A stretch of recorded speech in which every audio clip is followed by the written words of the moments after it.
Nasa pwesto ang lahat ng tauhan ng Banban Municipal Police Station kasunod ng suspensyon ng Ombudsman kay Mayor Alice Guo at dalawang iba pang opisyal ng kanilang LGU.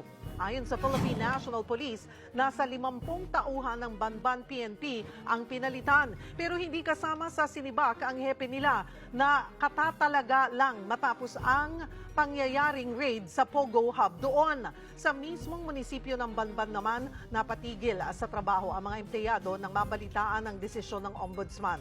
Hati ang opinyon nila sa pagsuspindi kay Mayor Guo. Pero ang kampo mismo ng alkalde nanindigang wala siyang kasalanan.